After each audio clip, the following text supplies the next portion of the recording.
Hello. काय म्हणतात सुनबाई? मी मजेत आहे. तुम्ही कशा आहात? मस्त. आता श्रीच्या बाळाचं करायला मोकळी. आईजी तुमची ट्रिप कशी झाली? छान झाली. तुम्ही आलायत ना, मला इतकं बरं वाटतंय माहिती आईजी. मला सुद्धा खूप फोन करायचा होता तुला, पण सगळे होते म्हणून नाही केला. काही हरकत नाही. आता भेटूनच बोलूया नाही का? हो हो. आज कसं आहे तुझं? मला बँकेत जायचंय, पण काही हरकत नाही, मी वेळ काढू शकीन. ठीक आहे, मग असं करूया.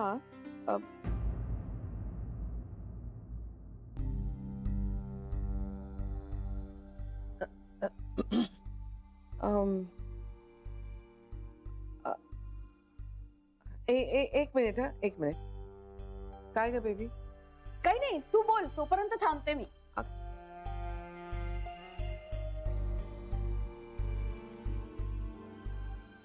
आईजी, बेबी आत्या आल्यात का? हो. बरं बरं, मग मी नंतर फोन करू? ठीक आहे, मीच करते थोड्या वेळाने. चालेल. नीट काळजी घे. म्हणजे आज भेटूच आपण. हो आईजी. बाय. Okay bye. कोण होतं? मैत्रीण. कोण मैत्रीण? अशीच एक होती, नाही ओळखत तू तिला? मी कशी काय नाही ओळखत तुझ्या मैत्रिणीला? तू तिला ओळखलं नाहीस असं म्हणणं जास्त रास्त होईल. म्हणजे? काही नाही. काय काम होतं? हा, अगं मला सौम्याविषयी बोलायचं होतं तुझ्याशी. सौम्या? कोण सौम्या? तिला तुला भेटायचंय. सौम्याला? हो. मला? हो. पण आमची तर ओळखही नाहीये. मी सांगितलं ना तिला सगळ्यांबद्दल. काय गरज आहे? कधी बोलवू तिला? मला श्रीशी बोलायला हवं. त्याला हे मान्य आहे? त्याला मान्य आहे. कशावरून? त्याला पण ती आवडली आहे. तो म्हणालाय तसं? नाही म्हणजे ज्या दिवशी ती त्याला भेटली ना, त्या दिवशी तो खूप खुश होता. तिला भेटूनच खुश होता तो? अर्थात. एवढी खात्री आहे तुला? असं काय करतेस आई? नक्कीच. म्हणजे जान्हवी तर काय त्याला भेटणार नाही, आणि ती भेटल्यानंतर त्याला इतका आनंद काही होणार नाही. तुझं त्याच्या बाबतीत सगळं ठरलेलं आहे. झालं तेवढं बास झालं ना आई. असं तुझं म्हणणं आहे? आई मला असं वाटतं त्यांनी आता सगळं विसरून पुढे जायला नको का? ते तो ठरवेल ना, त्याचं. एकदा ठरवून झालंय, परत कशाला विषयाची परीक्षा बघायची? बेबी, तुला योग्य वाटतंय ते तू कर. तुझा सपोर्ट आहे ना मला. माझ्या सपोर्टची गरज आहे तुला? सांग ना. नाही, माझा सपोर्ट नाही म्हटल्यानंतर तू जे काही करतेस ते करायची थांबणार आहेस का? नाही, आता नाही थांबता येणार. मग झालं तर. पण मी काय म्हणतेय बेबी, आत्ता नको. आता मला जरा आराम करू दे, आपण नंतर बोलू. बरं, तू आराम कर, मी नंतर बोलते तुझ्याशी.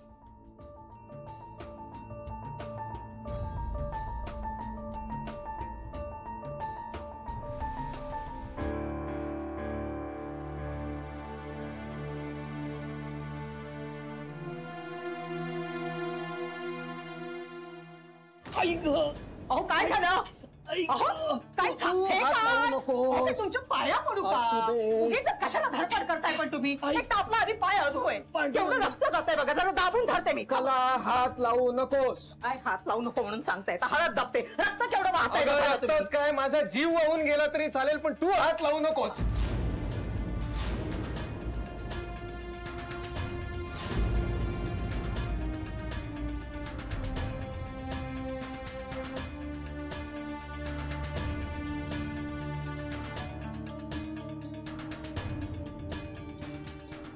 पांडुरंगा,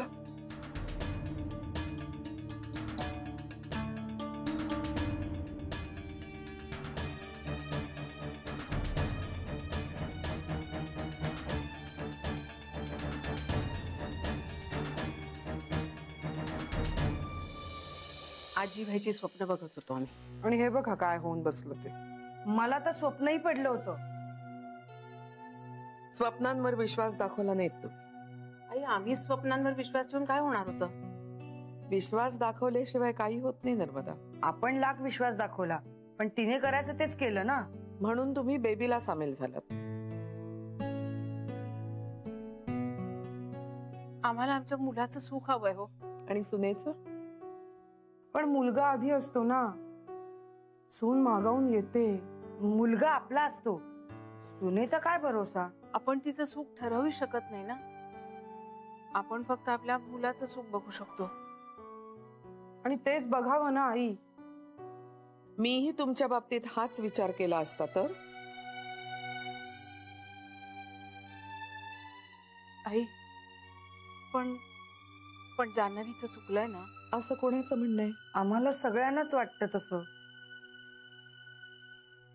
वाटणं आणि प्रत्यक्षात तसं असणं यात फरक आहे. काय फरक आहे?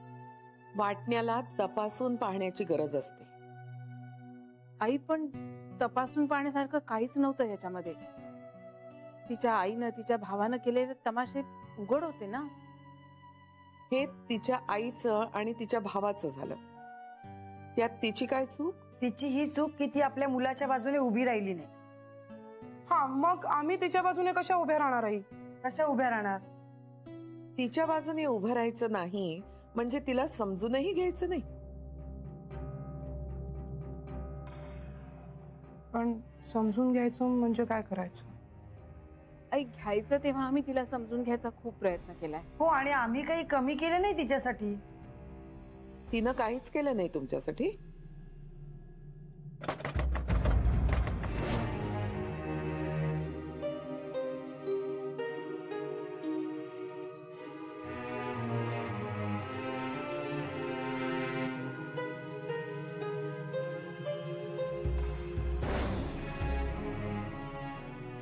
ऐक ना, ह्यांना ना मायग्रेनचा अटॅक आला होता.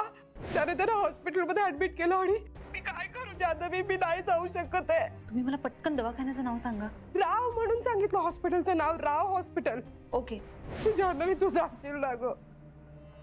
तू आपल्या ऑफिसमध्ये कॅन्टीन सुपरवायझर म्हणून जॉब करशील. पण ना माझ्यात तेवढा आत्मविश्वास आहे. Sharayu Gokhale, canteen supervisor.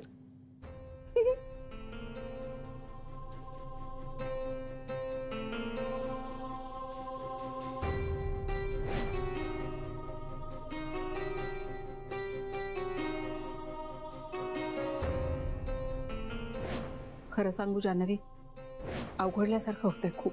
म्हणजे इतक्या वर्षांनी हे असे अचानक अनोळखी असल्यासारखे वाटतात. पण आई प्रयत्नही तुम्हालाच करायला लागतील ना. तुमच्या नात्यातला ब्रिज तुम्हालाच बांधावा लागेल. आणि तुम्ही जर असं अंतर ठेवलं तर ते कसे काय कम्फर्टेबल होतील.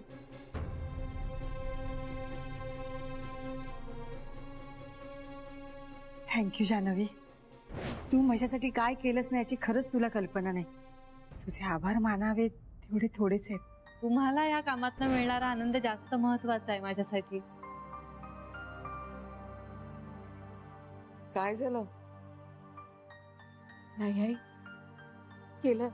हो आई, तिने केलं. माझ्यासाठी तर खूप केलं. माझ्यासाठी. पण आई तिने श्रीशी असं वागायला नको होतं. आणि एक वेळ तिने आमच्यासाठी काही नसतं केलं ना तरी चाललं असतं. पण आई ती श्री बरोबर जे वागली ना ते नाही हो सहन झालं आम्हाला. म्हणून आता तुम्ही दुसरी सून आणण्याची खटपट करता. आई पण ती आपणहून गेली ना. आणि जाणाऱ्याला कशाला थांबवायचं? बरं आई, तिला यायचं असतं परत तर ती आली असती की स्वतःहून. तिनं परत यावं म्हणून तुमची काहीच जबाबदारी नाही का? आई जो जातो त्याला आपण कसं परत आणणार? आणि आम्ही काही तिला जा म्हणालो नव्हतो. आई तिची तीच गेली. बरं तिने काही कॉन्टॅक्ट ठेवला नाही. आणि तिच्या आईने तर काय काय तमाशे केले. नुसता डिवोर्स मागून थांबली नाही तर पोटगीही मागितली. हो आई. ते आहेच, पण आई आम्ही तिला परत कसं आणणार जर तिला यायचंच नसेल तर? तिला यायचं नाही हे कोणी सांगितलं तुम्हाला? तिचं वागणंच तसं होतं ना. तुमच्या मुलाचं सुख तुम्हाला हवंय, हो म्हणून तर बेबीचं पटलं आम्हाला. मग जान्हवीला परत आणण्यासाठी पण आई, स्वतःच्या सोडून गेलेल्या नवऱ्याला परत कसं आणायचं हे माहित नव्हतं मला. ही तर परक्याची पोर, तिला परत कसं आणणार आम्ही? म्हणून तिच्या जागी दुसरी आणायची. अगं साधा घरातला मिक्सर बिघडला तर आपण तो दुरुस्त करून परत वापरतो. निर्जीव वस्तूशी आपलं नातं असतं, एकदम आपण टाकत नाही ती वस्तू कधी. हाडामासाच्या माणसाला कसं काय तुम्ही तोडू शकता? तुम्हाला जान्हवी परत यायला हवीये का? मला काय हवंय हे महत्वाचं नाहीये, श्रीला काय हवंय ते आम्हाला माहित आहे. मग झालं तर. आई आई तुम्ही रागावलायत का? कशासाठी? नाही म्हणजे आम्ही जान्हवीच्या बाबतीत फार अनुकूल नाही आहोत म्हणून. तशी वागलीच आहे ती म्हणून.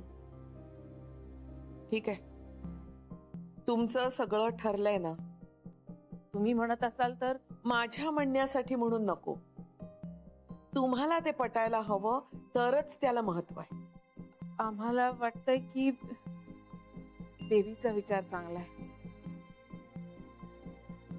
म्हणजे काही हरकत नाही ना.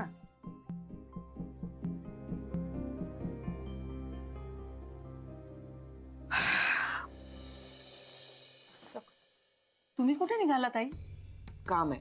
अहो आजच तर आलायत. आधीच उशीर झाला. आई मी येऊ का तुमच्या बरोबर? आता बेबी बरोबर आहात ना, माझ्या बरोबर कशा येणार? म्हणजे काय आई, कळलं नाही. नाही कळणार, पण आशा आहे कधीतरी कळेल तुम्हाला. आई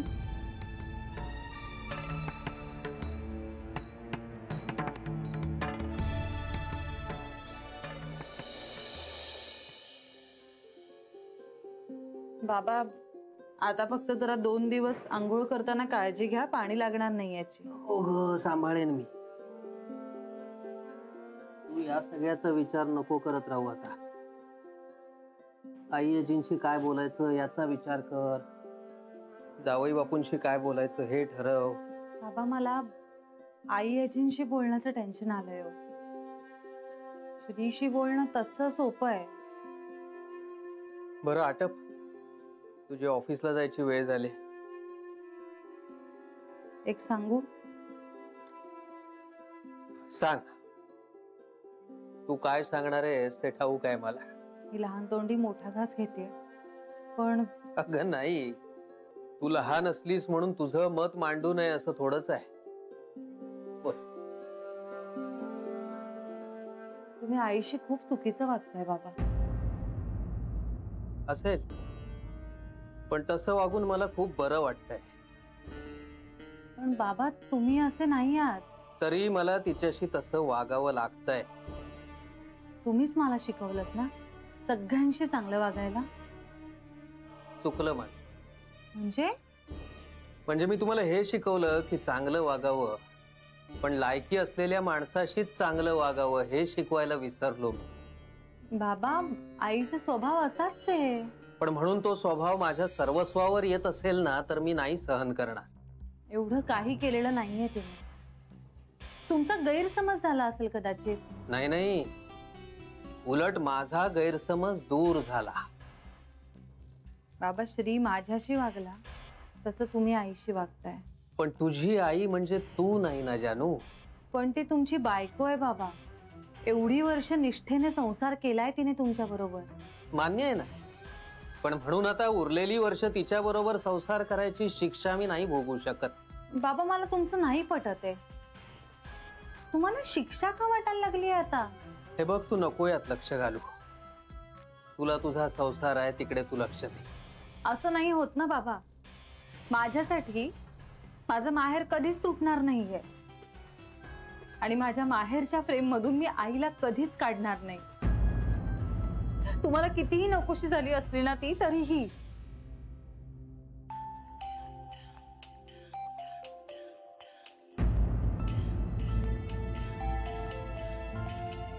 आत्ता कुठे सुख येत आहे माझ्या आयुष्यात?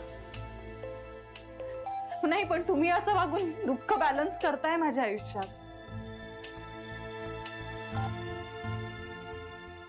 हा येजी, बोला. कुठे?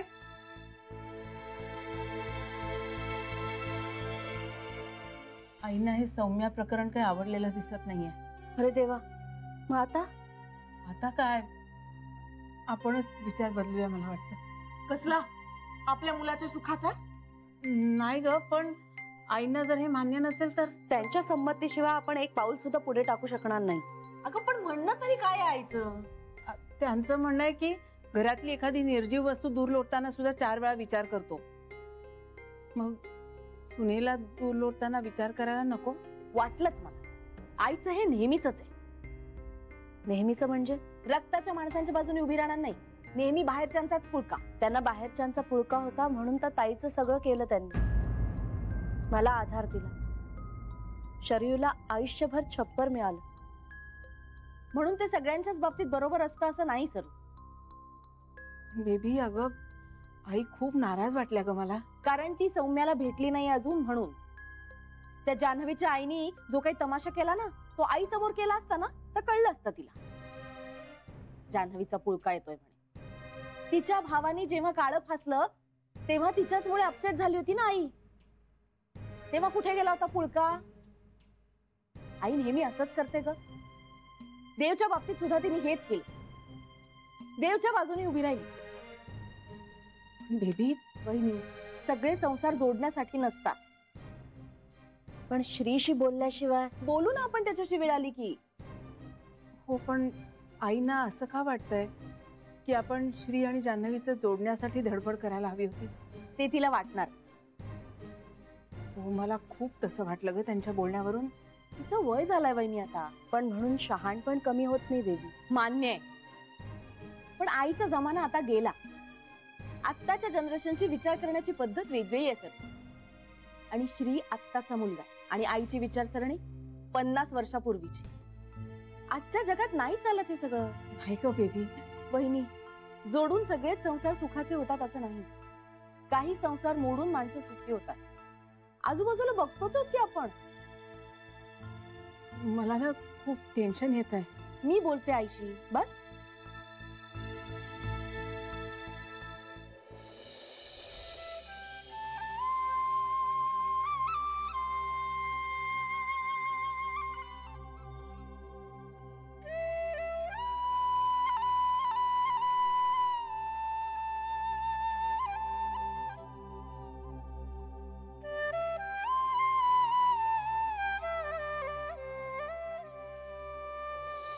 अरे मला फार भारी वाटला आज योगा सेंटर मध्ये. का रे?